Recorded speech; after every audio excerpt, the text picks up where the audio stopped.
Assalamu alaikum. Boss. Hey, walaikum salam warahmatullah. Naka suba si? Alhamdulillah. Naka suba si yan si jam. Ya, sante yàlla bu baax. Yàlla jaama yaay waay. Amiin yaa rabbi, amiin. Welcome back. Alhamdulillah. That's good. Yeah. Okay, that's good. So my bites, where's my doing it? Mr. President, Sakande. Jërëjëf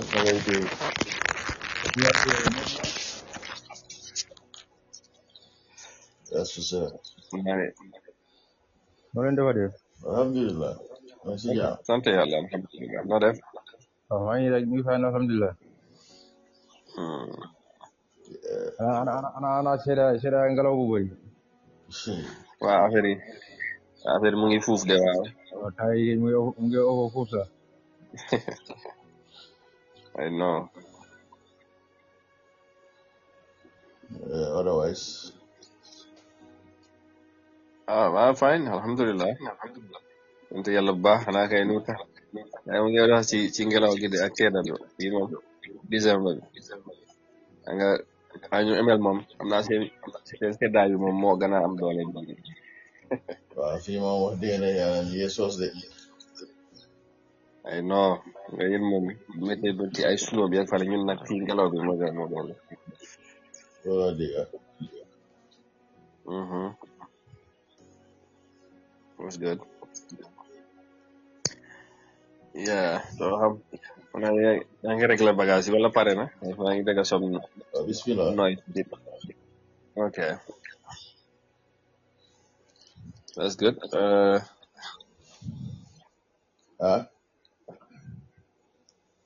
Yeah, okay, that's good.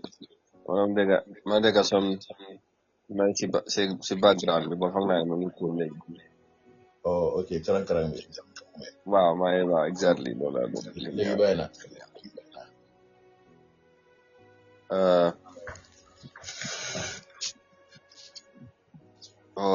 Foog naa daal léegi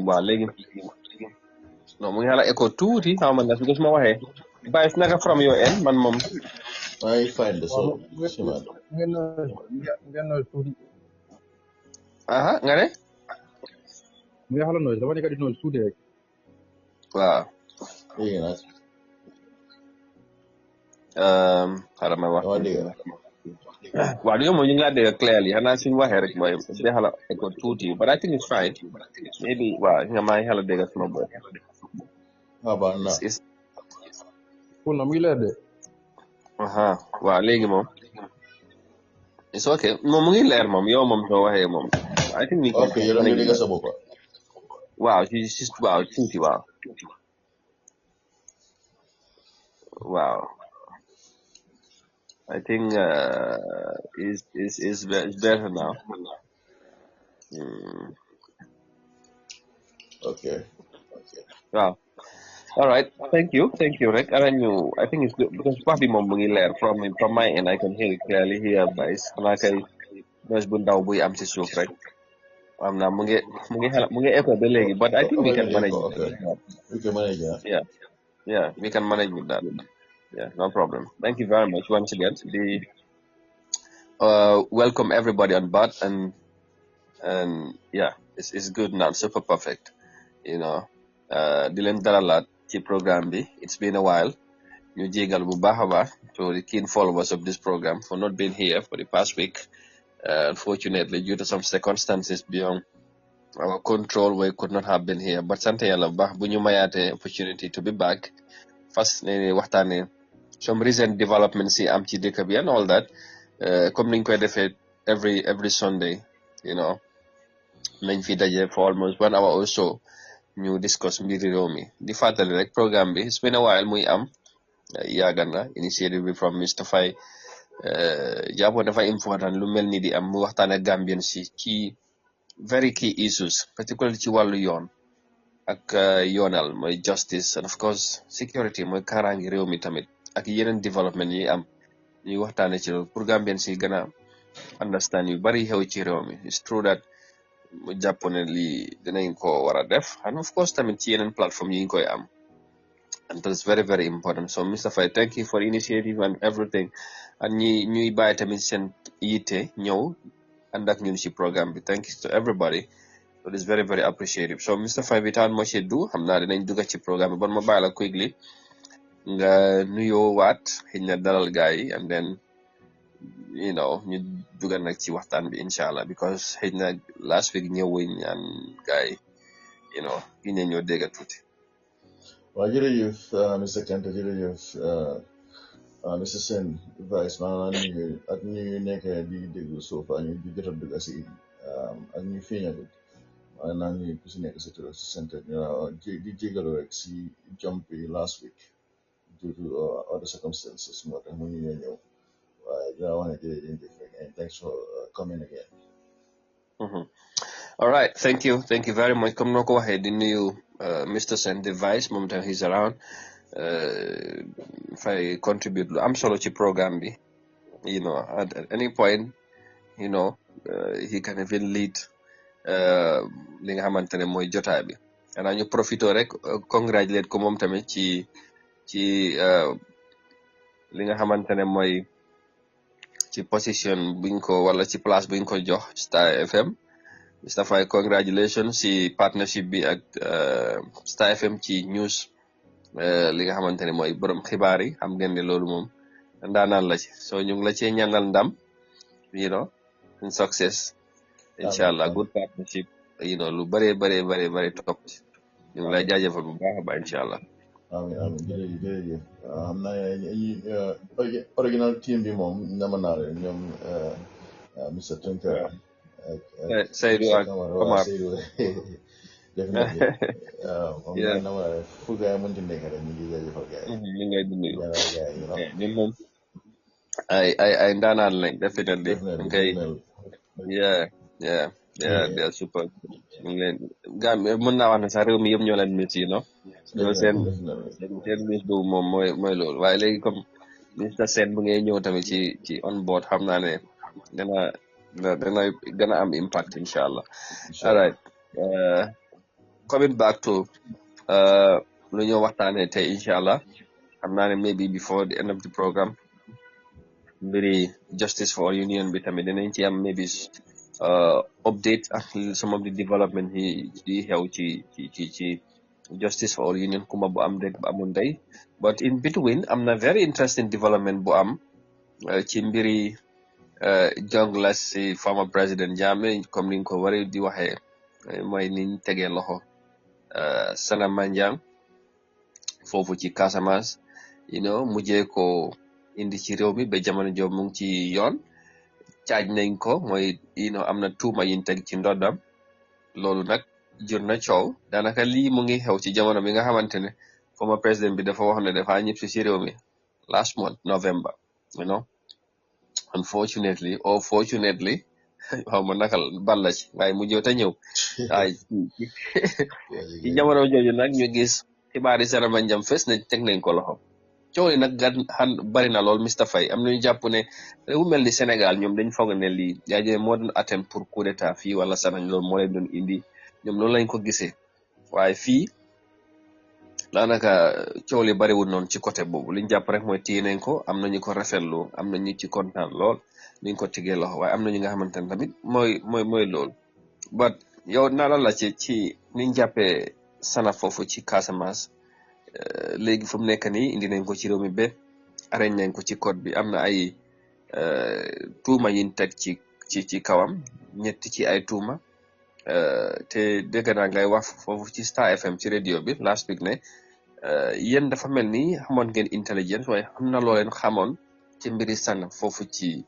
Sénégal mais bi laajte bi mooy kañ ngeen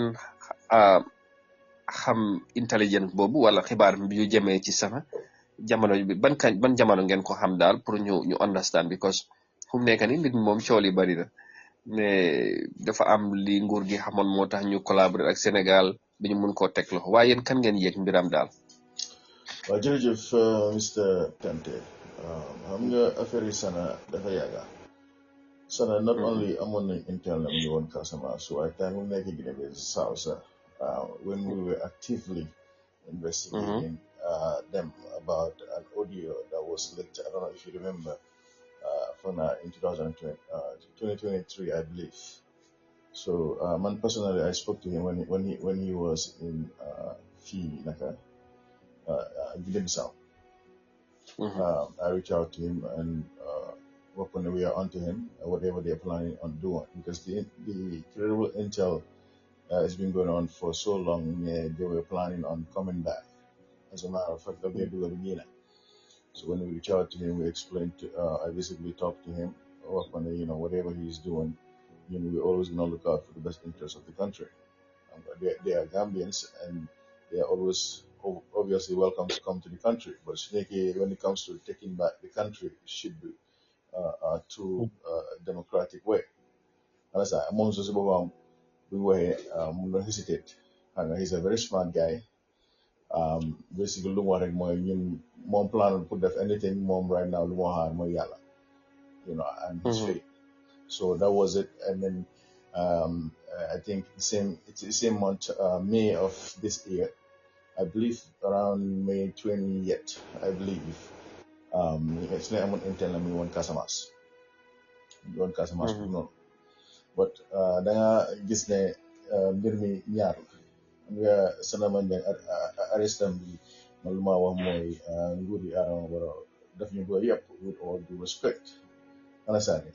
So they have no respect for the victims. Xam nga Gambia so gisee muñ kanam sooy wax dañuy wax bul wax lii bul wax lale. But it's the truth. There was this guy I was watching from the Garme platform. This guy, is he an APRC? But he's a very straightforward. Today, what they Watanga. I don't know if you can help me. Is it Boya? I think it's Bojang, right? Yeah. APRC, right? Why mom he's neutral. So they analyze even though he's part of a political party, but that they just this was a political move. This is not the first time they received information in this person was in Senegal, struggled for survival. So meet them now. Intel if I'm based on your question, you're gonna go on. Not only on Casamance, but we did trace him back when he was in Guinea-Bissau, because our people really have my especially our intelligence department, they don't understand that information comes from the people. So you take that, it starts from information, you receive it and then turn it into intelligence. So you use it to your advantage to analyze, assess, and whatever, so you can put countermeasures in place to make sure you do what happened, you are always one step ahead. But I think he hambled lead. He never feel security. You see that mindset, because if you're security,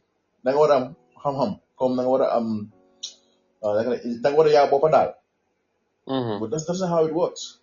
Just so not only with SANNA MANJANG'S, so they say you buy the one you even wasting time to talk to them. When you call them, we've been doing this for so many years. Understand that? Xam nañ lii yàgg nañ si lii fi laa woon nekkoon naa fii lii nekkoon naa fii lale dem naa international appointment. But what like at this point it's irrelevant. Listen to the person calling you, listen to the person talking to you. And this is 21st century. Yow li nga xam 20, 30 years ago, time bi change na bu yàgga. Understand that? It's just like your cell phone visa right now, every minute, every other week or 6 months, Malawane update. WhatsApp, this update. So security no mel. So if you have this mindset, wow, man yagana definitely for so many years, then on FBI, you want more fee international appointment. But then what are you doing there? What does it have to do with the intel being provided to you for free? So this is a problem. Some yagana fee 1 hour, yagana and he's been communicating with people most of 1 hour. He's if I do it again because swing borders they're weak. I've been telling them for so many years now. So our borders are weak because the way even Gambia said the way they allow people to go in and out of the country, it's sad, bro. It's really sad, especially these foreign vehicles that are exponentially yagana because we said no pay. We ep from Dekam, taka bagas, japa besiko. We do basic city, bro. We don't go early. Man, what kind of security? They am device you have then you must scan. As I look at bagas niggas beer. A haki you have then patrol dogs, police dogs you have then you know swing borders you sniff out drugs. Things like that. I get that. But even with that now people have criminals have advanced in awareness. Even hajja for detect drugs, it's a problem. So we need to do better. We really need to do better. Definitely. Yeah, absolutely. Yeah, I think I'm not sure. We need to do better as a country, but apparently, for some reasons, it's been difficult. Lolu tamit benen. Why benen bi moy stuff I still on this issue. Nit mun na wax ne xejna like yeen gannaaw bi ngeen amee intelligence wala xibaar ci mbiri SANNA lan moo tax siyaale wala waxu leen siyaaleen benn information ak ñi nga xamante mooy takkadeer yi ci mbiri SANNA wala lan ngeen ci xam time jamono boobu noonu yëpp soo am ngeen information bi waaye da ngeen ko teewoon lan moo waral lu mel noonu. waaw mooy comme lu ma wax nii rek xam nga well first of all xam nga ñii bi xew mooy when you reach out to them the way they treat you ñoom nañ foog ne yaa ngi comme dañ gisee affaire si wujjewante xam nga let me give you an example come like in Justice for All Union ak General Transport Union right ñu ne ñun ñëpp ñu ngi xeex ak yelleef ak drivers right but then Justice for All su lu caate si yow pour waxaa yow ne nañ def lii like we need to move foreign vehicles back at the border or base su ko defee su ne ñu mën a lekka waaye kale mu ngi gis ne ñu ngi utu comme it's all about ku njëkk a xam li ne ñoom ñun ñëpp security waruñoo nit ñi waruñoo xam ne ñu ñoo njëkk a receive information boobu noonu understand and two we didn't see a threat with SANNA. SANNA was struggling for survival right and then three xamoon nañ ñu sax xamoon nañ ne we had received intelligence ne SANNA mun doon communiquer ak nit ñi after ñoo na feeñ na right so if they already knew ne SANNA moved fa I think if you remember correctly boo laajoon ne comme Yaya Jammeh ñëw moo ñëw bu mu analyse waxoon naa ne Yaya Jammeh na bàyyi xelam because xëy na tamit lu mu doon jàppee nit ñi pour ñu ko ñëw coup noonu lañ ko jàppee like for example even SANNA if SANNA was a threat SANNA was communicating with people Gambia ñaari boor la right ñi ngi lekk si Yaya Jammeh also ñi ngi ut promotion fii so ñi ngi share intel ñoom they already knew about it so at the end of the day reaching out to these people to talk to them about this dafa mujjee end up problem te xam nga man mën naa ñëw xuloo rek if I reach out to you yaa ngi jaay ne yow you know everything you should know everything then nga gis ne mujjee yi dama la teg sa place ak mujjee yi dañoo ne kii dafa yabaate. I know. So it was gonna be a waste of time for me to even reach out and say this and that and that and that. And from a few months ago, one of the security members, you know how many top ranking men, they got angry. You know, they don't want to hear anything, any work related issue from me or whatever, right? So like you let them do what they need to do and be embarrassed. Sometimes if you know something, law how many, it's like I know that they already know about it. Why should you talk to them about it? So this was one of the reasons Luther born into a guy because someone in the SANNA we have evidence of that. So when you received intel he was there. We knew that they do it again. So this is more of a political move than trying to bring closure to this whatever they are calling SANNA or accusing SANNA of. And I can tell you right now, this wouldn't go anywhere because the way they handling the situation. It's sad. Really? It's sad, bro. It's sad the way these people are handling SANNA MANJANG'S case. It's really sad. From a security standpoint, but not only that, I mean, these people treat SANNA. It's not a serious nation. You must treat a high-profile individual like this. Because there are ways to treat people like that. People like SANNA. Dangerous, notorious, but these are the people that you use to set an example. You know how many they are currently in the system. Or in definitely they go politicize. Get dugal, get yobu court. They should have done it in a different way, bro, to get to the head of the snake. Because SANNA knows a lot, bro. SANNA knows a lot. Yeah, very well. He knows a lot, and almost bena audio from the wahe something like you linga wani. So he said if he talks, nobody then enjoy me. But let them just do what they until that very day comes. All right, but yangi when you handle a situation, it's not good enough. I then go politicize and all that, and we'll get to that and charges as well. But because how many this video with them viral chilling hamantene moy from Senegal indi ko Gambia how extradition and all that video bobu tasarano torop ning ko and all that so fekke gis nga ko how man what do you think about that the way ning ko transported from Senegal and be indi ko Gambia ning ko hande over on a security standpoint. And was that okay, or you think, like you said, they could have done better? Yeah, definitely. Because you have to understand something. For this coherence system, again, you'll be brutally assaulting people or killing people with no regards, right? Hamalne, the top is protecting him or her. And then he or she would know everything about that leader. Pretty much, I would say almost everything about that leader because of the trust. This way, I been audio nuwa.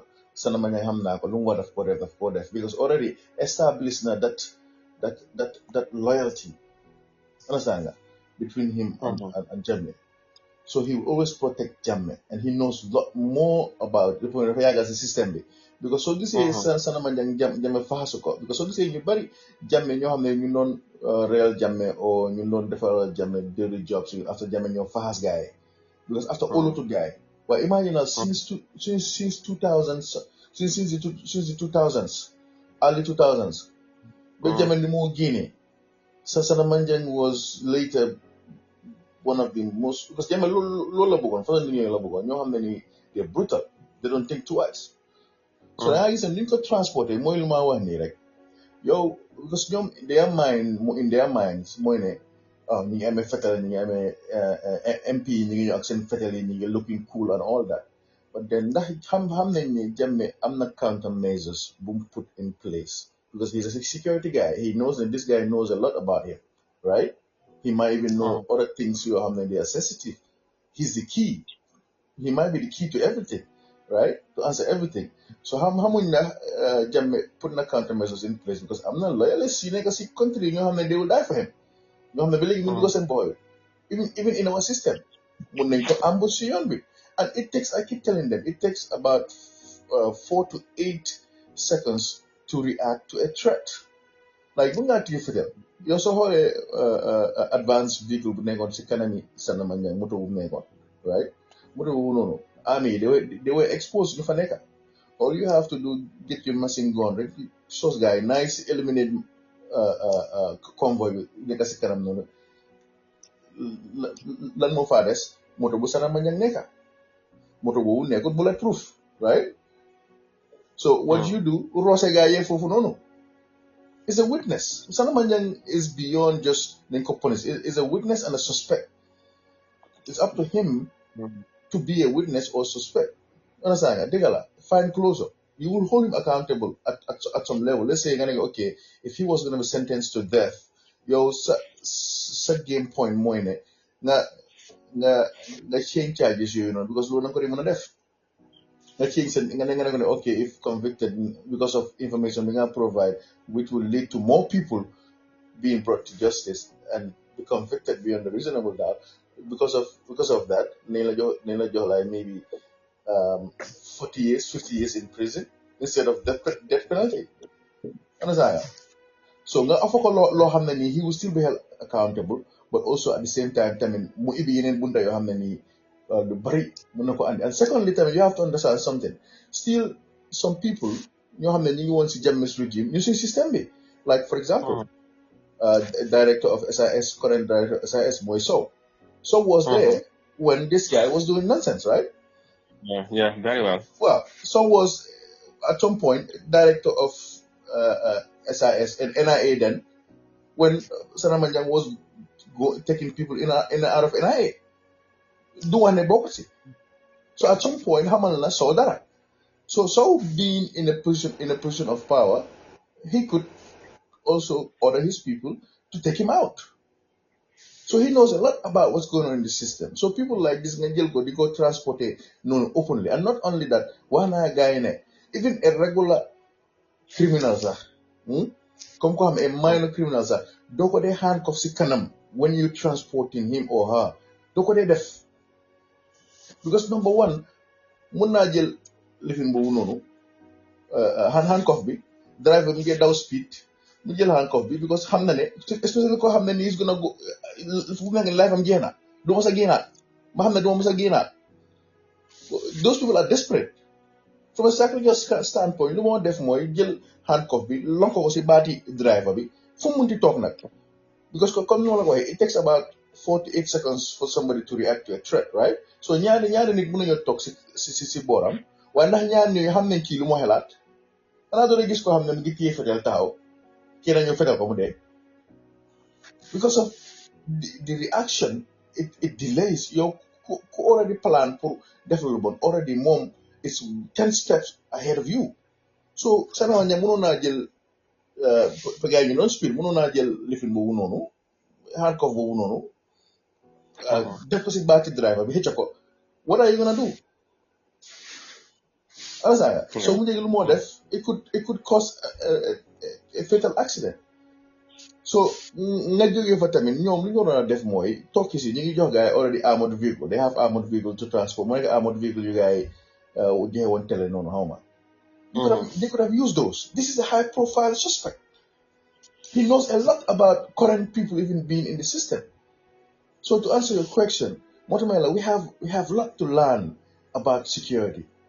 We have a lot to learn about handling these kinds of cases.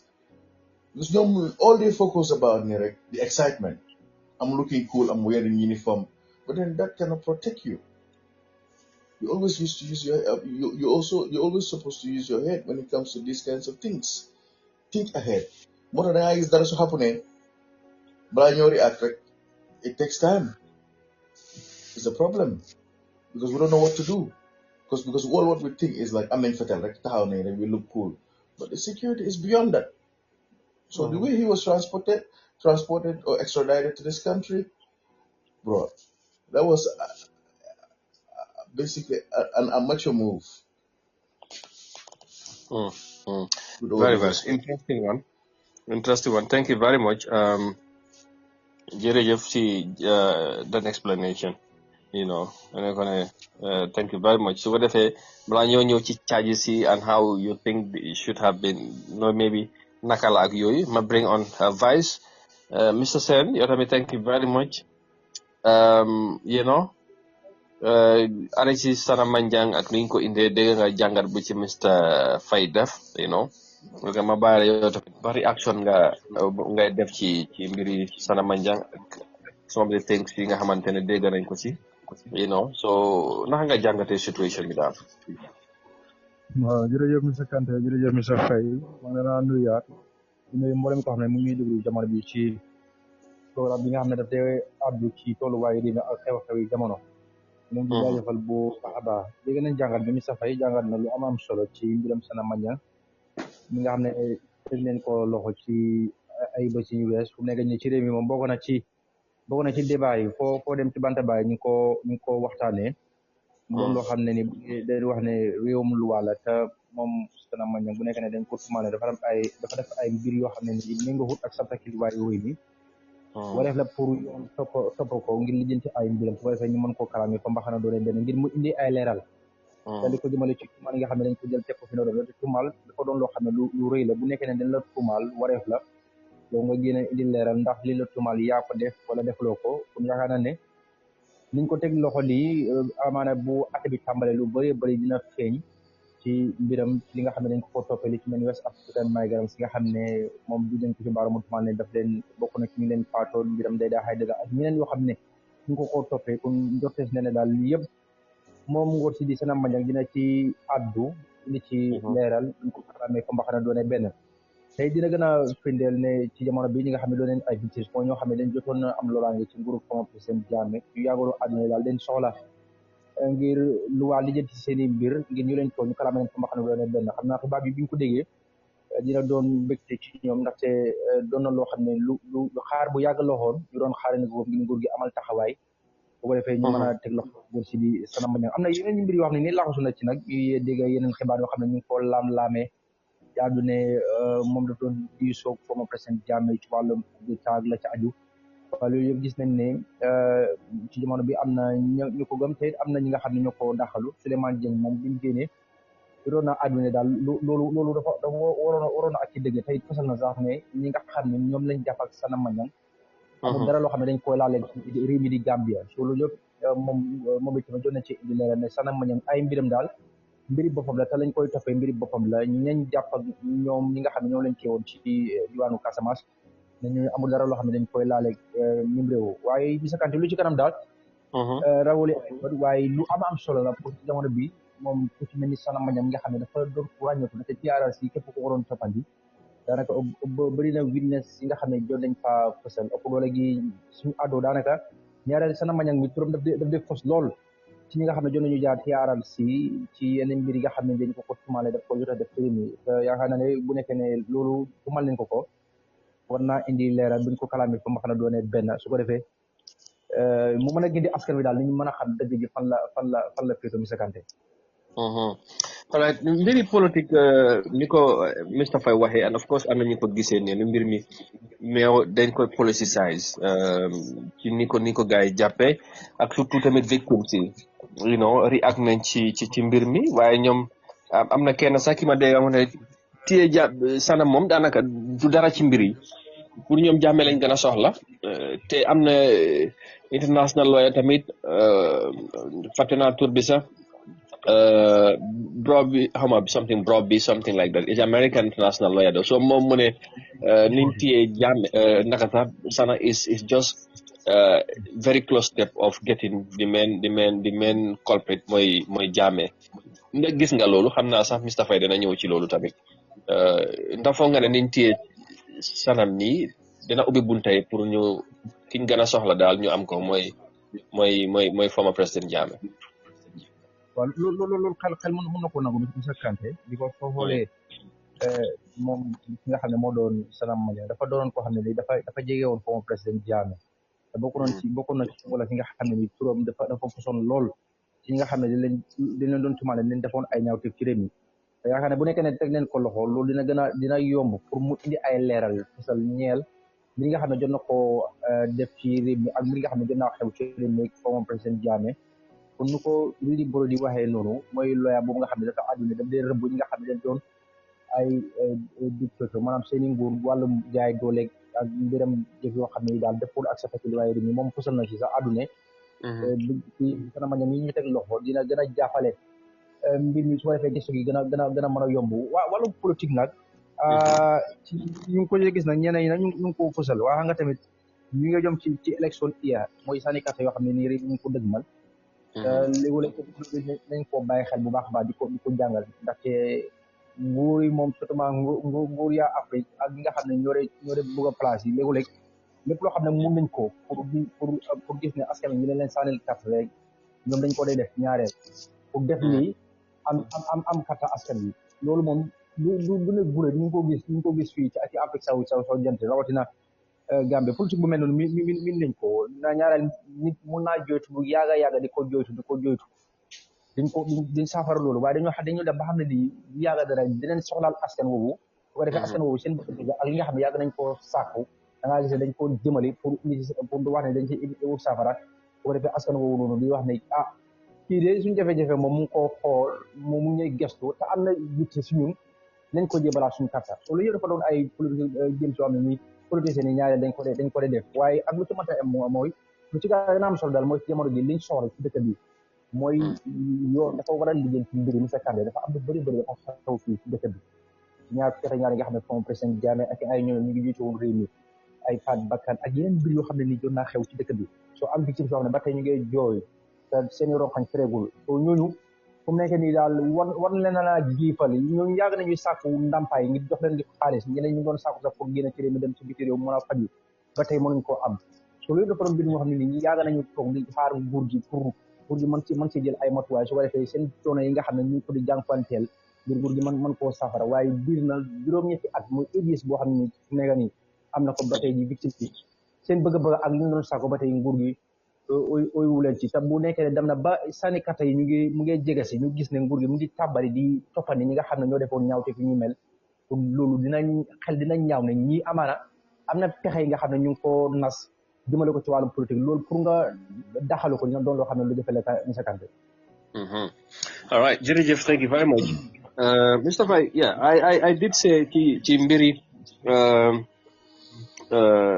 international American lawyer boobu wax ne niñ téye SANNA Manjang is a very close step of getting to Jammeh. I don't know whether you feel the same ni ko Mr. Sen waxe or ñi ko some of these victims le ñoom arresting SANNA doesn't mean much to them in as much as liñ ko tuumal yëpp I don't know how man naka nga gisee loolu balaa ñu ñëw ci luñ ko charge the murder cases and all that. Well, Mr. Sen, right? He made a valid point about the political move from Mondowa, right? So I guess how many si walum baby, right? Hangam baby, yag na joy tractor.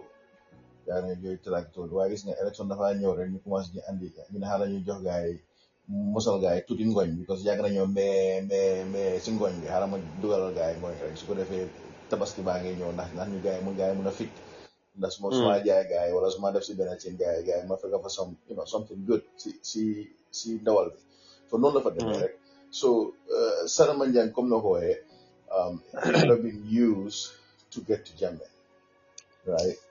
But they have missed that window of opportunity. Motamala security, it's beyond just Japanese excited.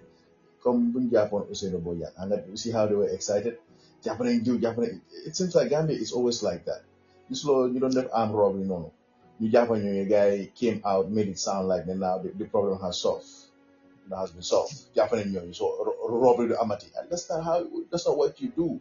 When you talk to the people, you have to be realistic with them. Understand? Let them know Japanese need it, and we will continue to fight. There will be more. Let them know that these are expected. More than Gambia, so that heavy, you find police for a suffer by force. you can never stop crime. Even ñoom sa seen bopp ñi ngeen criminals within themselves waxatuma la ñeneen ñi nekk si biti. So dem nañu na daal they have, if he was, they could have done it in a way that yes it would work, but the way they're doing it, they have missed that window of opportunity. Because right now Jammeh lu moo def nii right now Jammeh si boppam mu ngi try pour def lu ñuy wax damage control, cover all the pax yoo xam ne nii Sana Manjang xamal na ko. He's a very smart guy. So they have missed that window of opportunity, because the way they've been handling this case. Yeah. Okay, that's interesting. That's interesting. Legi, ñu ñëw ci charges yi Mustafa, because that is the issue now. You know, what he's been accused of, murder cases. You know, interesting. A lot has been said about him, Sana, and the TRC. And when the news of his arrest emerged, people have started quoting these videos, circulating them. You know, the death of Dada Hydra, he participated, and many others. Now he's been charged, you know, for several murder cases against Sana. Now, because I keep saying this, prior to his arrest, what the authorities made us believe they don't have the capacity as a country to try the heinous crime committed by Jammeh and his people, the junglers. And now Sarah is arrested and he's being charged, and now he's expected to face the law. But laajte bi mooy, do you think mooy ndax foog nga ne nguur gi am nañ enough evidence to convict Sana beyond the reasonable doubt pour ñëpp xam ne dëgg luñ ko tuumal moo ko def? Well, because that's the question now everybody is talking about. I'm glad they're lighting a question, because I'm here again, more than my land, new barricade is the system. Even the senior prosecutors, yep, no guy they behavior, more one they don't even know how this works, and why we have the police, why we have the prosecuting office, and why we also have the courts, my magistrates and judges, right? Is to create checks and balance. So police will definitely there. Your prosecutor, no, you need evidence, you need more. Understand? Dafa mel ni prosecutor bi ñu police yi ñoom ñoo dem duga ñu ngi tooga yooyu yaay supervise tooga bi mu ñëw mu la ndax ma yëkka mu la xaaral ma soos bi ñu la non demal da nga nit moo xorom o da nga nit moo jimbo nga ñëwaat. So prosecutor bi loolu mooy sa liggéey, because yoo xam nga ne yow yaay dafa I should say prosecutor bi mu nekk boss yi restaurant bi, right? Bala ngaa serve high end food yi nii moo ñëw mu mos ko, because moom mooy chef bi, right? Okay, lii des na dama andi so ñëwee den mu saaf ko su ko saafee nga xam ne nit ñi nañ lekk kii de dama daa mu wax ne moom moo ko tooga jaar na yoon, dem na nduga bu correct, jaar na fu mu war a jaar loolu nga.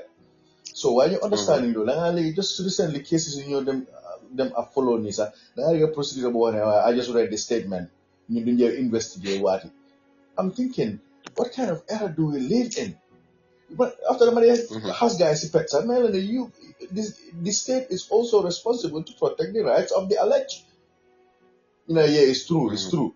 Well, so your job is to make sure the job of the police was done in accordance with the law. Evidence or facts were gathered. Like for example, this case, couldn't just gain any better driver. Right now, you got drag after we are serious, we know what we're talking about. They've done cross-accessible. The driver won't cross-accessible from Bumbi Wache. So, bad cabby, si cross living be, mo zebra crossing be, mo break suddenly. Mom sa system no lawa. So, boom break na mom lum complain mo ne willful damage la. So boom hega these are the facts. Your force reaction. Need los apune expert to understand li. Lui ñew sa kaw lo de njëkka def du da nga extend sa loxo bi. Pour protéger yaram bi. That's what you do. So in the process of that man doing that, loxam bi dóor windshield bi mooy weer bi mu toj ko. That is normal. So ma gisee most the drivers wax na ko dafa make sure that break. And another thing, if you are a traffic investigator da nga xam ne soo brigee sa break lu mu baax foog nga watatu. Foog nga watatu am na speed bi nga def foog nga watatu. Understand? So lii dafa nekk loo xam ne ni charges yi it's about what you can prove in court. Court nekkul what you know de. Like, okay, let's just say, for example, let's use example, for now, count one, the accused of the death of Data Haidara, by shooting him with a gun. Okay. Yeah. Just listen to this part right now. Yeah. What type of gun was used? Was there any forensic evidence? Did they process the crime scene? This is what you need to ask. Dafa mel ni man ma ñëw rek may la waaw Mr Kanté moom mbëcc Mr kii naka Mr Sène waaye yow xamuloo ban loxo la ko mujjee. So te ñuy waxal yu yëpp si TRRC ñu la wax ne ñu fa woon naa nga xam ne ñoo seen bopp nekkutoon ne ñoom ñoo pull the trigger. Okay, so yow su demee si code bi.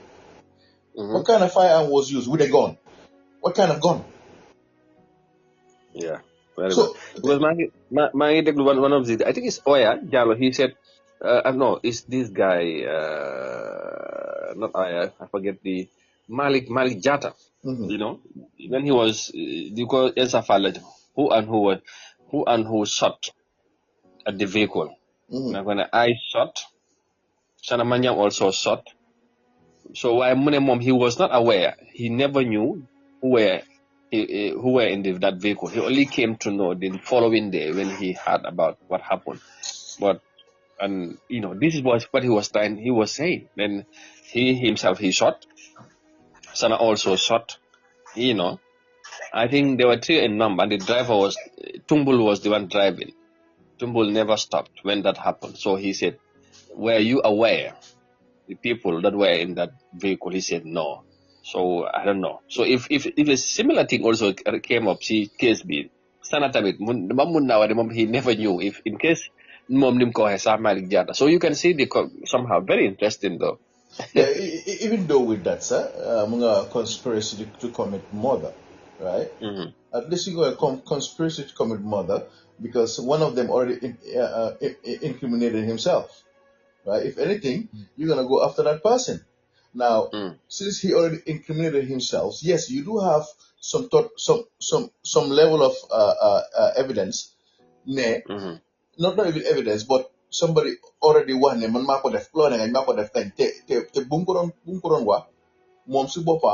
wasn't under the influence. He was not mentally incapacitated. Understand? So mom si bopam nga warana andi pour nga prosecute ko si lolu. Now, what evidence does he have to one and Sanna Manjang move forward? Because Sanna Manjang nekone momo incriminate bopam. Right? So kan mo xamne ndax mom si bopam bulletin bobu nonu bu jige si gon wone momo su momo res fi naga Data Haidara. So I guess any intelligent lawyer, this is what you're gonna focus on. If I was Sanna Manjang's lawyer, this is what I will focus on. What I'll be focusing on. Instead of but then, who was there? What evidence do you have? Do you have pictures? Do you have Sanna Manjang saying that I did this and that and that and that? So therefore, I'm on a lowly in an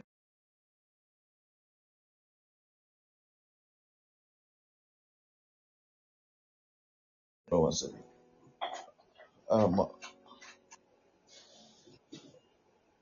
Sorry. Yeah, so therefore, I'm working now for that. Okay. Hello, boss. Assalamu alaikum.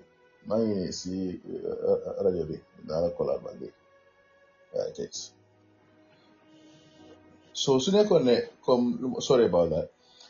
No one know what you're sneaking at them in court right now. What evidence do you have? You cannot just say it with a gun. What kind of gun? This is not how, like in the real world, this is not how it works. This is not 1900 bahal ne nyonga rek. Oh, you know, definitely like so jail ko tiko. They did. You have to be able to prove this. Definitely. Mu ñëwaat ñi ne si kan si keneen ki tamit second child bi kan la waat kii how to call it another person with a gun. Yeah, another person. Right, another person with a gun. 3 of them. Right. But then Where is the evidence, bro?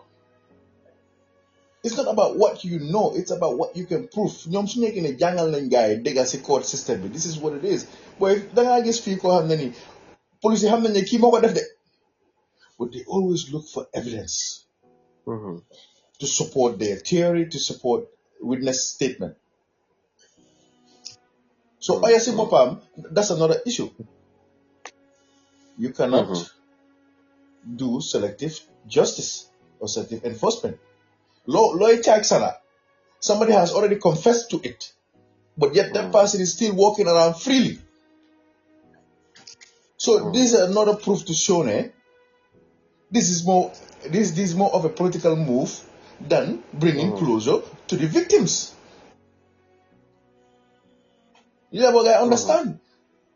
Any court would regular. So I can tell you this, during Mosa convict, si linko accuse ni or linko alay. Because they don't talk about bagasi, come drug living in, come drug enforcement, drug cases in you have any involve high profile individuals in government. No linko different. Linko def they dem tek ko ben place. Ana ala jet coup case bobu nonu kan mako degati. Exactly.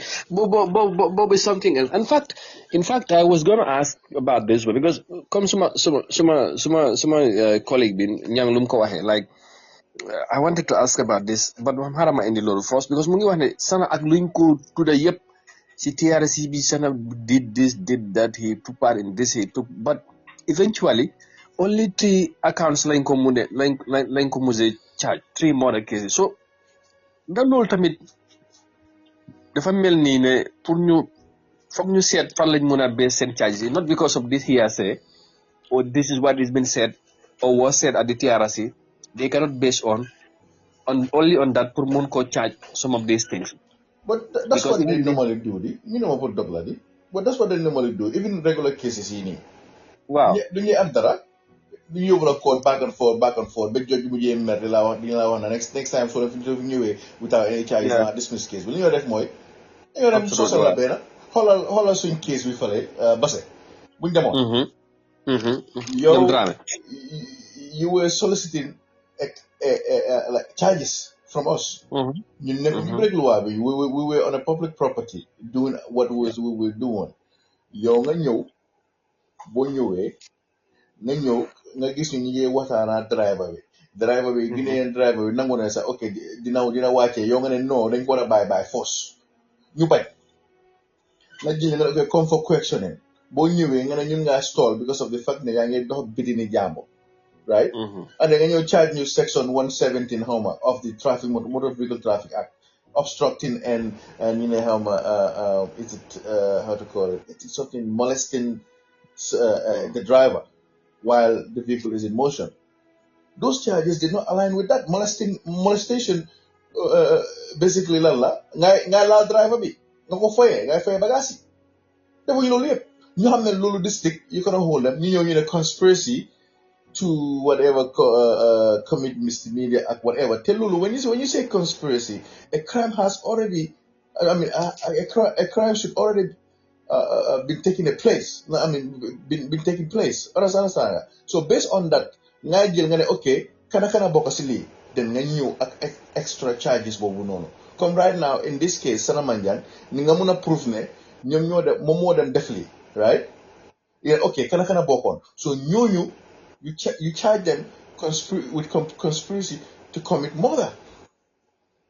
Munga charge guy the same charges for the other guy come other guy more come okay maybe charges be in 15 years 20 years. Why so good guy again na yoko la guy benen charges bo xamne ni bo tamit dafa am own sentence na. So this is what I'm saying, and this is illegal. Because I believe Section 105 of our criminal code, Mula Wane, conspiracy to defeat justice. More when people, two or more people conspire to falsely accuse somebody. Many people right now should be held accountable in the Gambia, in our police force, for falsely accusing people. You know that? Because everything is in our laws, bro. You know how we go. So this is the problem. Then they live to a lecture at the school. You know, la technically. My favorite part been a while. Nego you court record but decide. More than young swing courts, they flooded with all these nonsense cases. And when that happens, what do? They keep adjourning. So many people are in mile 2 right now. This is why they're still there. And I only like judge for Tuki. Young Subo and we talk about Bagasi. Lawyer being a fair for mu defarala fekk mu ngi am benen court mu stall mu wax ak prosecutor bi gaay def deal ko adjourn case bi waaye tamit any system wax na ko fi 100 times system bu réglé yow prosecutor bi so gisee ñu def that checks and balance mooy ne yow si police bi deful liggéeyam nga stop ko court bi tamit soo ñëwee nga gis ne ñii because moo tax ñu ne am criminal hearing. That criminal hearing is part of it. They couldn't just guilty or not guilty. It's also for the court to determine state the probable cause or enough evidence to move forward with the case. Because whenever you move forward with the case, you are wasting taxpayers' money, or you're going to be using taxpayers' money. More than in a hearing or high-profile cases, you never same. Because you have to bring witnesses. You have to set up some kind of whatever system court be dina also look out for the best for the interest of both the interest of the accused and also the state. Who are the state? The accused is also part of the state. The state also not so investigate to find something. Your job is not only to find evidence to catch somebody or to prosecute somebody, but also to find exculpatory evidence to show when that kita bin linko tumal na dega na do dega because you cannot just want to linko tumal right so nego dem dugal ci selbe press ko try to use that as example you take the past and then you are playing God. This is in our system. So to coming back to SANNA Manjang them ñu ko charge so ko xolé because xam nañu Data Haidara is a high profile person, right? ñepp yaaka ni ko joy. What about others ñu SANNA Manjang rek doga according to the TRC report. What about those people? You don't go depuis 2005. SANNA Manjang ñetti nit rek la rey ak ñetti nit rek lañ ko sosal ci TRC bro. ñepp fa ndon ni ñëwaat. Yeah, absolutely. Very interesting. I'm interesting terms here. I'll maybe come back to you finally on this SANNA thing, but I'll move on another development. But Mr. Sen, just to back my indiwaat la rek yow ci charges yi luñ tek ci kaw SANNA Manjang ak luñ ci wax yépp lan mooy sa jàngat ci loolu ndax foog nga dina yomb because Mr. Faye mu ngi wax something very interesting ndax government bi dangay am li nga xamante ne mooy firnde ay serbe yu wóor li tax ñu mën a conflict right now everybody would be saying lii test la pour ñoom if you want Jammeh so amee ku mel ni SANNA and you are not able to convict him kenn xamut nag lan moo xew but if that is case ba foog nga ne kon Jammeh dinañ ci mun dara bo lan nga gisee situation bi par exemple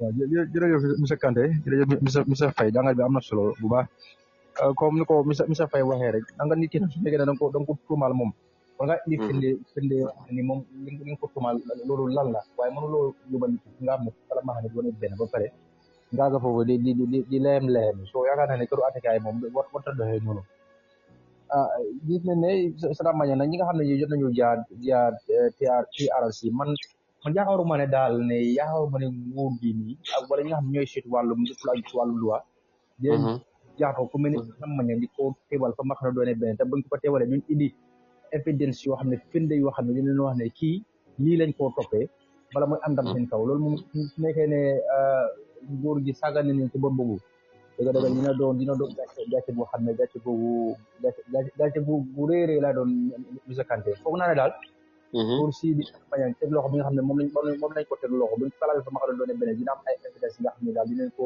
firndeel ci moom di ko wax ne nii leen ko toppee te lii boo amul comme ñu ko laajee nii rek dafa gis ne comme pour àtte fond président Jammeh comme bu nee na SANNA Manjang bu nekkee ne dem na ba nguur gi bu nekkee loolu dem na ba am pour Jammeh pour àtte ko moom loo xam ne jafe-jafe la koo xam ne mënu loo àtte SANNA Manjang foo ko mën di nga mën a àtte fond président Jammeh parce que booy xool ci wàllum doole ak xamee la ci aju dafa mën ne Jammeh moo ko ëpp kon fu nekk ni daal bu nekkee ne loolu defaguñ ko la war mooy dañ tàmbali di indi ay leeral di gëstu nga xam ne fa lañ yaakaare ne seen évidence yi dinañ ko war a mën a jëlee bu ko defee atte bi dina doon atte boo xam ne dina gën a gaaw daal waaye atte yoo xam ne comme ñu ko monsieur Faye waxee ñaare dañ ko def faral di ajoon di ko toxal tey suba weer bi ginnaaw ëllëg yooyu yëpp dafa doon ay mbir yoo xam ne nii daf leen di yëfi tafale te loolu dañ war a weesu foofu noonu war nañu weesu foofu di jàpp doomu adama ba pare wëlbatiku di dem wóor yi li nga xam ne moom nga ko toppee loolu dafa doon loo xam ne ñu war a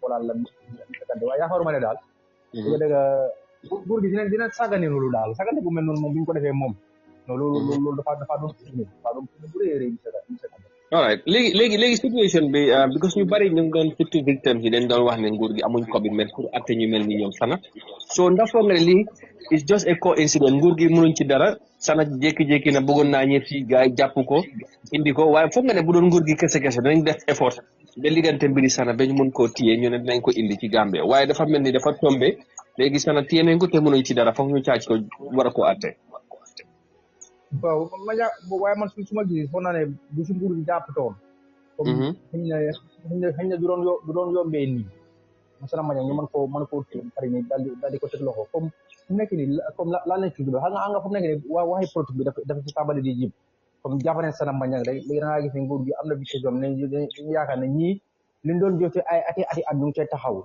su nekkee ne ñoom noonu mbir mi ñu foog ne noonu la mbir mi di doxee loolu moom dëgg dañ cee pour ñu am ci ndam daal dina jafe waaye su nekkee ne dañ jàpp Sana Manjang ba pare ngir fas yéene kalaamal ko fa maa xam ne doone benn jël ay daan yoo xam ne dinañ ko jël teg ko ci ndoodam ci ay tuumaan yi nga xam ne dañ ko tuumaan ne dafa def ci réew mi kon yaakaar naa ne loolu moom seen ndam laay doon waaye bu nekkee ne dañ ko àtte ba pare pour wala jàpp ko ba pare di pour wan leen ni ñun nit ñi gis leen ñu li ngeen doon oote li ngeen doon saako ci ay ati at jamono bi ñu ngi ko taxaw ngir yéen ko ci wàllu politique loolu dafa doon loo xam ne lu xelewul la te nguur goo xam ne nguur gu sérieux la yaakaar naa sax du xalaatee noonu façon xalaat bu mel ni Jakarta.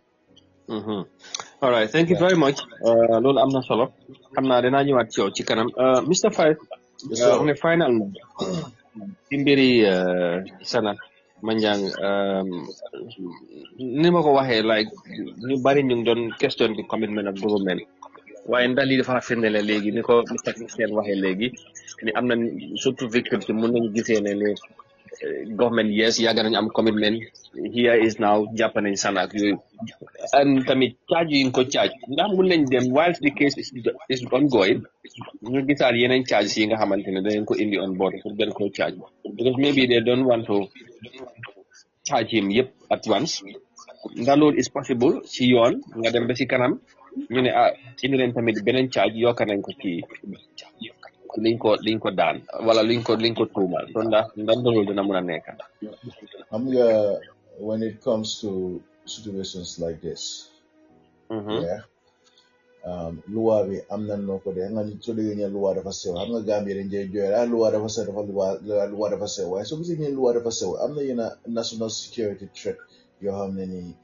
luwa bi daf la ko jox pour nga téye nit ki nga figure out what's going on yaa gis na yenn right tamit du tudee am understand nga so li nga def mooy jàppa nga ko yow balaa nga ko jàppa sax xam nga danga dee dem investigate nga issue a warrant we need this parce que fekk am nga sa evidence ba pare teg ne diw moo def lii gis nga defi bi bu TRRC bi yàpp ne am loolu mu ngi fresher right waaw si lañ waroon a use ñooñu noonu behind closed door arrest them because at that point in the eyes of the law those people had already incriminated themselves. You use people below that to get more information and intel. You have an information as intel. Because all those people, they knew a lot about Jammeh's dealings. Jammeh might be communion. Man hanga masala man yang mosuma ko xam. Mosuma wa xam si aduna. But look at what we did. Because of proper investigation, we were able to trace him in Guinea-Bissau. Be wa mom. He was worried. How did you get my number? How did you get my number? Because that, at this point, that's not important. Because I already got your number. I'm talking to you. Right? And because of proper investigation, this is why we were able to find out, put tabs on him to find out that he was in Casamas. Because of proper investigation, because we use what we already knew then from the people that had already Japanese, and you use Lulu non investigate. Come to investigate, we figure out everything that Gambia is doing. You take your time. Don't just see union be.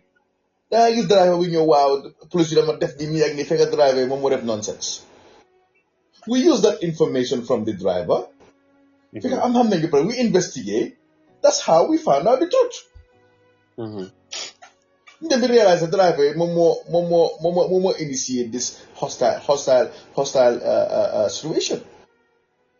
So lii la guy waroon na def first time. So ko xam liggéey bi nii ngay def na ngaa jël ko xam ne nii incriminate na boo xam ba pare the whole world see on TV mu ngi wax naka la reyee diw bi ko caaxaane day reyee bro li sa mu lii def man na xari maan dama rey si on TV oya mu ngi smile di mel nii lan or because I want to nene balalante and all that stuff I Gambians mistake like you have got order. No. You are responsible that ignorance of the law is not an excuse. Niki don't make a hard wreck. You orderly, definitely. So Yajima was smart. He was using people they are stupid. Because that's how they program them. That's how they program them. Even still till this day, today, this is how they are programming them in the security system. Obey and complain. It's not obey and complain. So obey and comply. Lolu mean way. Obey and comply lawful order. That's all that. So this is the problem. So they made a bunch of mistakes since day one. From in the eyes of the law, unless you talk about definitely. But what goes around comes around. Because stay in your system in a position of power. You know how many yaya will victimize on. How many yaya will not victimize guy must have the new in a position of power. So I'm not family mom coming. Yeah, definitely. This is a threat to our national security. Because in definitely, all those people know how many you get order. Their lives might be in danger. Bro, Lee happened to fee several times. I just judge Boham we talked of yeah. Let us judge Boham get talked of them the over exaggerate power.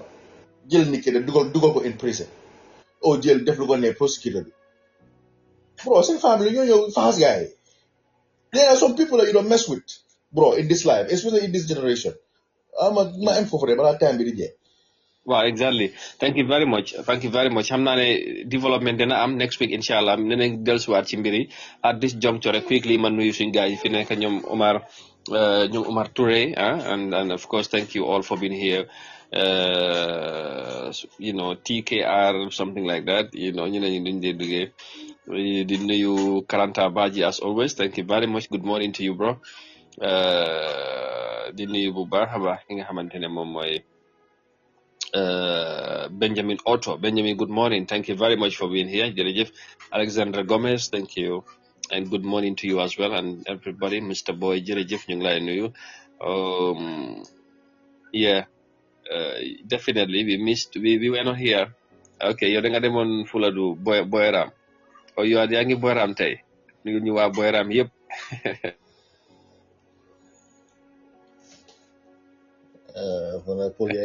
Jërëjëf. Da nga indaale gerte nag. Gerte waaye yow béyloo nga laajte gerte yow mi daw béy. Non fu mu nekk moom affaire yi moom mu ngi fa Boyram moom mooy la ay baykat lañ bu baax a baax ñu Ibrahima Diallo thank you very much KKC something like that kooku tam ñu ngi koy nuyu and di nuyu Ousmane Cissé thank you very much Gando Diallo and all of you. Yeah, thank you once again, Alexander Gomez and everybody here, WBD. Anyway, moving on, Mr. Faye, thank you very much. Appreciate ñëpp ñi nga xamante ne ñu ngi fi. We're still talking about security and all that. I want us quickly to talk about our borders. It's something that Linga Yaga particular about. Ci borders yi nuñ mel yaa ngi yaa gën a advocate nañ gën a control suñ borders yi but léegi gis nañ di Gambia Immigration Department ñu ngi deploy 100 officers to the Gambia Armed Forces training school pour ñu gën leen mun a tàggat ci mbiri border patrol. How do you see this move? Ndax bu fa nga ne is step in the right direction?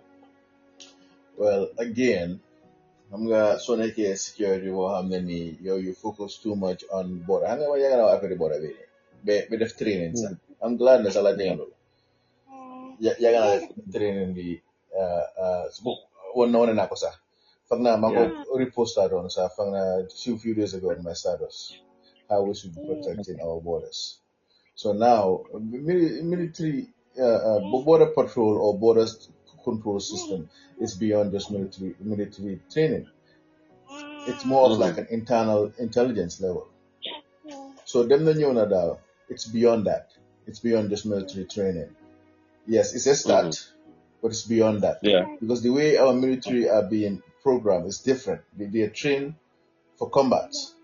More than your internal security and external security. Modern military system and police system is totally different thing. What local borders are because you could contaminate their minds. When you come and boss more shoot to kill instead of strategize. So it's to answer your question, it's beyond that. It's beyond just military training. Okay, it's beyond that. So if like is beyond training you def non what any other training you think we is needed pour ñom ñu mëna successfully run a systematic border security operation or patrol bi nga xamantene dina doon li nga xamantene is very efficient and effective one. Is there any other training bi nga fogg ne mën nañ ko def? Definitely. So border when it comes to border patrol system, let's say immigration, border and immigration services, right? It's connected to immigration, right? So you have to build a safety net. That's what I'm on intelligence department. Well, and when I say intelligence department, minimum I just come here and they investigate nah Sasakai is real or not. That's from the inside out or outside in both sides. You have to create network how many yo ku buka def lu bon duga sax yo already balang ko helata yo wahin la rek yo balang ko helata yo xam nga ko pare. So you have to be always one step ahead. More you have to have analysis and security analysis and everybody. You know how many I'm not no na ko fine. I'm not yena security or intelligence network yinga create. For example, ghost team, ghost team. Ñoo xam ne nii ñooñu moom doo leen dee xam sax even sax ñoo xam ne ñu si biir sax duñ dee xam ñoo xam ne nii sax ñoo xam ne nii ñu ngi jege si dëkk bi suñu neighboring country sax also we call them sleeper cells. You can activate them anytime. Dafa mel ni let's say security equipment yu doon jaay noonu security sensor yu noonu yoo xam ne nii da ngay jël sensor bi teg ko sa état bi mu face état bi ou mu face direction boobu comme ni kuy romba boo xam ne nga ñëw sa bunta access sa bunti kër xam nga 16 meters from the main building su rombee rek da nga am lu la dee alert si sa nekk right so border patrol noonu la mel border control system noonu la mel you already put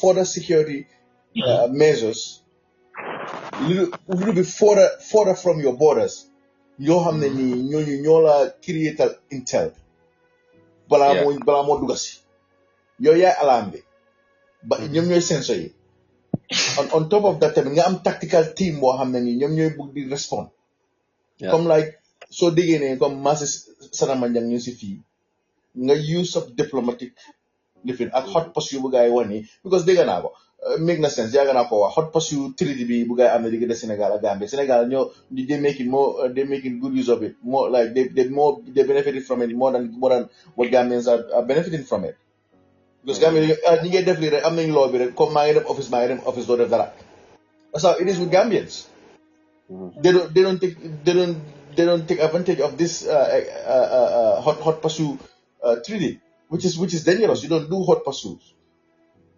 Understand? So, in this case, when it comes to border patrol, it involves not only physical security, but also digital security. Very well. Those safety net, safety net is going to be connected to everybody, every security personnel. How many years? We need safety net. How many issue happening? Information bi dafa gaaw pour mu relate to other people. Amuñu loolu. Xoolal ñu ne dugg suñ booree Europe. Loolu def the first thing ñu def mooy ñu ne dañoo yónnee military 40 minutes away. Kooku moo la fa xaar. No, la fa xaar. So it's not just them tier fatal shoot to kill and all that. You also want to buy sa hell na tamit ki nga tier tamit kooku is just the lowest ranking member of whatever you're fighting for. Let's say a terrorist group, right? Kooku su ko jàppee. Your first approach more to make sure to gather more intel because next. So holding that person, using your tactic, investigative tactic or whatever, legally in a legal manner or lawful manner, more larger another information which you could turn into intelligence to plan for whatever is coming next. And not only that time, this bomb competency come lui do si dekabi. Wow. Even looking at our bomb training scenario guy was the airport bi. At equipment and for no. Look, I don't develop more we are inexperienced. We need a special team how many you respond to bomb threats. Even police they want bomb squad. They could just the military. The military send bomb squad. It should be outside when they go for combat. But then what about our internal security? Just recently, like to buy when I British when you one guy how to even detect bombs or things like that. At tourniquets, man, my teacher. Man, these people are just now knowing about tourniquets and the use of tourniquets. Tourniquets more so ganyo how so comes sinigene den la fetel si tanka o si loho many dafa hit artery. Nga jël ko gaaw takako ñun mi sa ñu di am contrat ak government ñu ngi amé yoyu non comme suñ la sosé ni suñ la fétalé si mu laal ordre bi nga jël ko gaaw takako pour deret bi pressure bi wañé ko because so dañ la door si ordre you have like for 30 seconds or 1 minute 30 to 1 minute to leave because deret ba nga pile moy gëna da ko just tuti so nga ñëwaat tamit bomb components yi nii xanaa xamuloo am na yenn fertilizer yoo xam ne nii it could be used to make bombs. So all these things it's beyond just military training. It has to do with intelligence. yàgg naa wax gars yi lii ñoom de moo always focus on nataal ngeen def li ñu waaye kaay xool next minute léegi te affaire doo ko déggati. waaw loolu laa bëggoon a wax loolu laa bëggoon a laaj ma ne why do you think in fact the government or the immigration department decided to come up with this move? Because why now? Because someone like you has been advocating for this for so long, but nanguñoo déglu. So why do you think now eventually they in fact send their officers to train about border control? Sorry, go ahead. I was just going to say that feeling like they are not realizing the threat or dangers of not doing that or ngay gis li nga xamantene there's a need pour ñu def loolu. Xam nga comme noonu la ko waxee Aliou Gambia bi yaay ñëw ñu xam ne kii lu mu wax make na sense. Exactly. Right away because bëgguñu wax ne kii moo tax ñu def ko. Waaw crédit it's truth ñu ñëpp ñoo ko njëriñoo. Lu baax la. Even in courthouses, guy right now, it's vulnerable. How many people are being sent to prison? Especially when it comes to drug involvement cases. Judge, your magistrate, or judges, so you guy age care, send order living in by the family. So, hold on, judges they need to be protected, especially when it comes to high profile cases.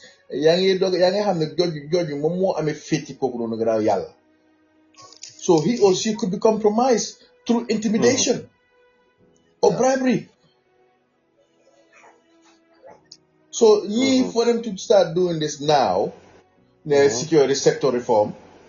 How many years do you just security sector reform? They close on because last time when I came to talk to them, experts yi ñëw nañ fii ba pare ñun close loolu from all over. You see that mindset.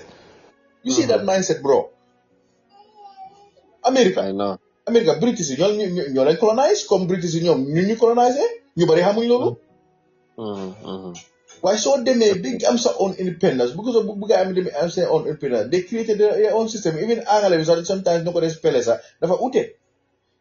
Very well, definitely. waaw loolu ma laa won ne ñoom dañoo won yeneen dëkk yi ne dañoo won British yi ne yéen colonize but now we're independent we have to act like it. waaye nit ki doone am naa jabar and yet still yaa ngi dëkk sa kër baay. You never do that disrespect. You call yourself independent. Nga toog foofu tamit loo am teke ko jabar instead of nga génn dem uti feneen even rent somewhere. It's a start. It is. Nga protect a family. You have to start something. Well, Gambian don't find how you get from 0 to 10. No, when you always try to go from 0 to 10, you're always gonna go back from 10 to 0 because then I jump hoops. Yeah, you have to be disciplined. So limo tax guy definitely because of it's a distraction.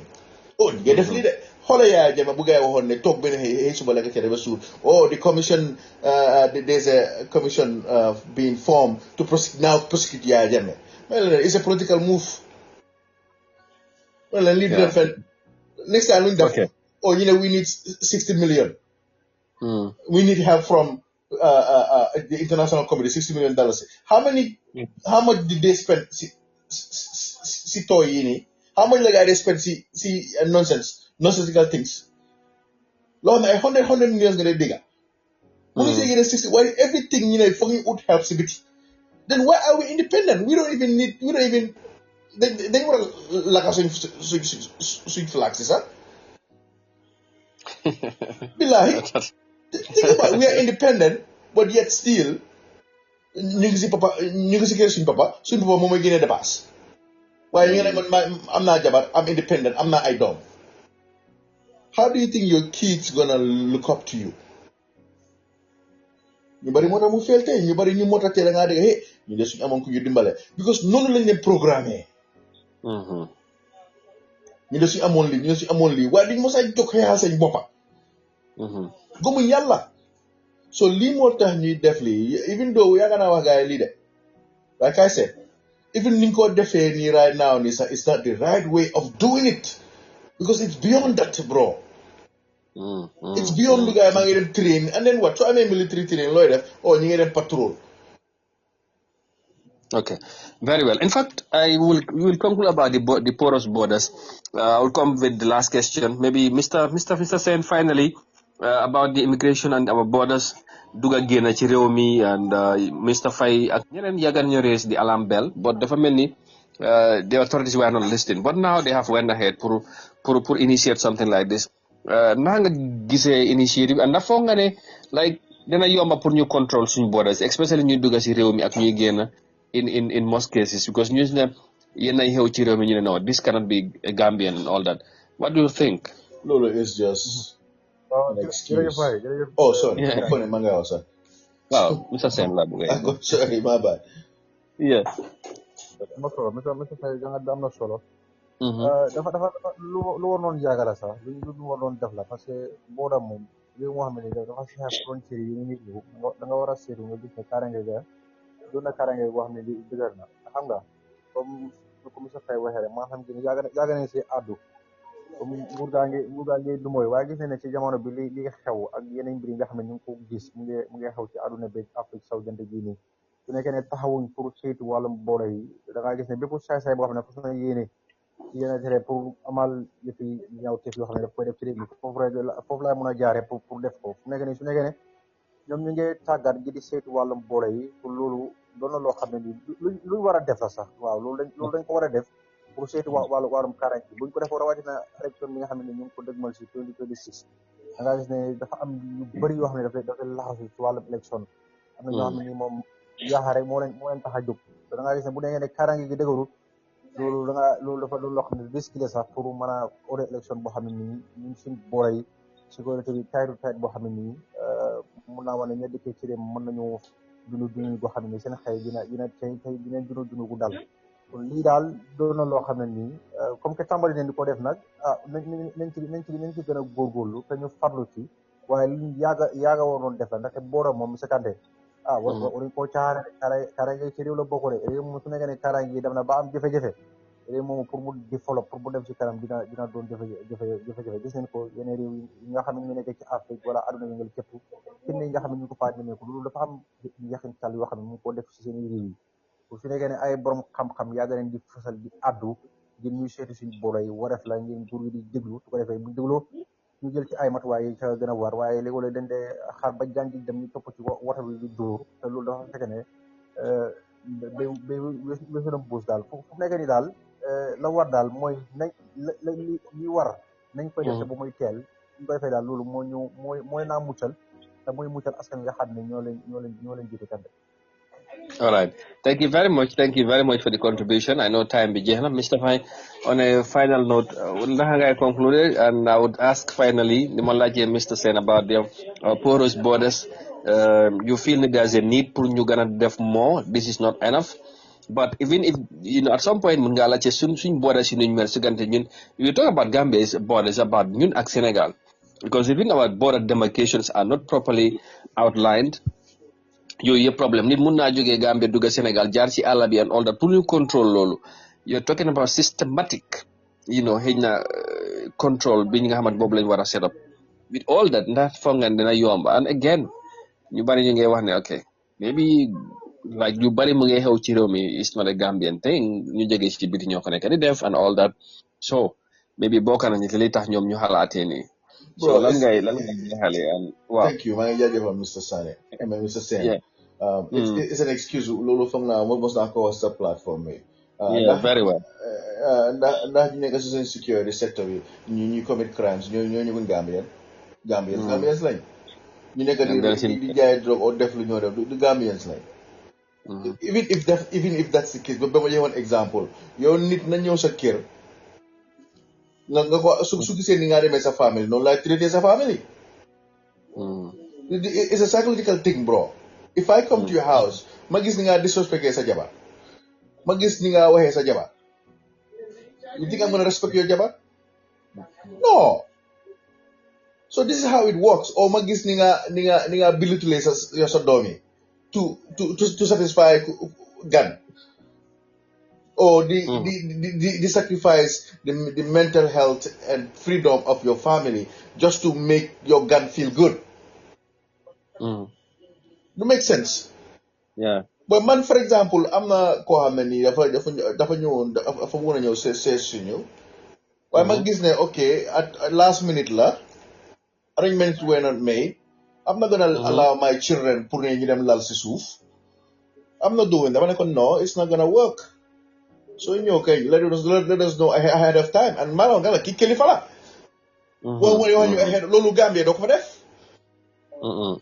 Wax ba ahead Gambia nga gis jaral la sax nga jël sa dom diko muy télé fo xamné ni sa uncomfortably bro. Because of what? Da nga bañ ñu sikala. You sacrifice your own the freedom of your children, your family. Yeah. So we need to fight. We need to work together. You buy xeexante bi. Yow tey loolu laa wax kenn si système bi ma ne ko ne yéen yow tey fi nga nekk nii keneen moo fa nekkoon soo fa nekkee di over exaggerate sa power xamuloo nag ëllëg man tamit mën naa faa nekk su ma fa nekkee nag ma ñëw di la treat that way nag so si nit ñëwee di la waxal déglu ko bul wax ne jaaga naa lii I've been doing this for so many years but yet still you're still doing blunders at the same place. So Gambia with this ego and pride needs to stop. Li tax na sax ñu bari ñu leen wrongfully convict comme Ousseynou Bojang su ñëwutoon tey that so-called firearm expert mu wax ne he's been doing this for 15 years. Well, nu analyse affaire yi nu conducted that firearm examination. That's not how you do it. So ñun su ñëwutoon code bi lu ma wax mooy because code bi du dem investigate. Dama wax hey kii dëgg la moom he's been doing this for he's well respected. I'm not master Sam. I'm not whatever PhD am si lii. Well, we focus on the fact that that's not how you do it. Because so they would rather sacrifice people's freedoms to please the public. And this is what's happening. Gambia is a small country. It's a small country. It doesn't take that much to control this. xoolal Sénégal boy. Sénégal Yeah. moo bëgg am fuuf. Look at the system. Within years, within what 5 years la experience or 10 years, improvement bu gaay am. Waaye fii Barrow da nga koo wax sax mu get defensive xoolal that video bu circulé si media yi kooku di wax affaire Banjul mu ñëw toon di get defensive di wax lu maa def mel ni mu dañ ko war a tàccul. It's his job. Yeah, definitely. So maa ngi jaajëfal ñëpp di la jërëjëf lii it's not just people in our system. Lu ma advice mooy sa kër sax bul mos a sacrifice the freedom and the peace of mind of your family to please somebody. It doesn't matter if it's Khalifa or not. You have to have boundaries. So ko defee sa doom yi tamit ñu jàng si loolu because your children are watching you muy góor bi muy jigéen bi your children are watching you li nga def ñu laa xool. soo bàyyi sa xel rek noonu la gars yi di màggee dañoo dem foo xam ne ni sax ñi ngeen not gars yi sax du ñeme wax because kii bi na jox dépasse or kii bi na jox dara jàngalal gars yi how to hunt like a lion su ko defee ëllëg si bi kenn du ñëw mais leen ne lu ma wax loolu ngaa def by force. jaajëfal jërëjëf. All right. Thank you very much, Mr. Faye. Thank you, Mr. Sen. Thank you, all of you.